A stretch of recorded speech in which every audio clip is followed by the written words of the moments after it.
హాస్టల్లో సమస్యలు బాగాలేవు. ఇప్పుడు అంటే డైలీ చిన్న చిన్న పిల్లల నుంచి వెజిటేబుల్స్ కట్టింగ్స్ అని కానీ అన్నం బియ్యం కడగడం, ఇంకా గంజులు దించడం, గంజులు ఎక్కించడం, గంజులు దించడం, గంజులు ఎక్కించడం, ఇంకా పిల్లలతో పనులు చేయించడం, బియ్యం బస్తాలు దించడం, గ్యాస్ మూతలు మోసుడు, ఇలాంటివి ఎన్నో జరుగుతున్నాయి.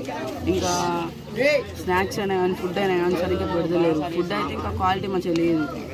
అంత ఒక్కొక్కసారి పురుగులు అంత ట్యాబ్లెట్ రాళ్ళు ఇట్లా వస్తాయి. పప్పు అయితే మొత్తం నీళ్ళే, కూర అయితే టేస్ట్ లేదు, ఏం లేదు. దానివల్ల ఇంగ్రీడియంట్స్ చక్కగా చేస్తలేదు. ఇంకా పెరుగు అయితే మొత్తం నీళ్ళే.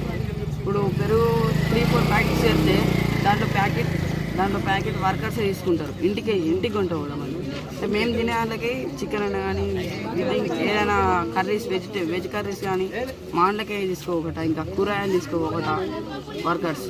ఇంకా పెరుగు మొత్తం నీళ్ళు ఒకటే ప్యాకెట్, 150 మెంబర్స్కు ఒకటే ప్యాకెట్ పెరుగు. మీరు ఎందుకు కూర్చున్నారు? దేనికోసం కూర్చున్నారు? ఈ సమస్యల కోసం మేము కూర్చున్నాం. మేము వచ్చినప్పుడు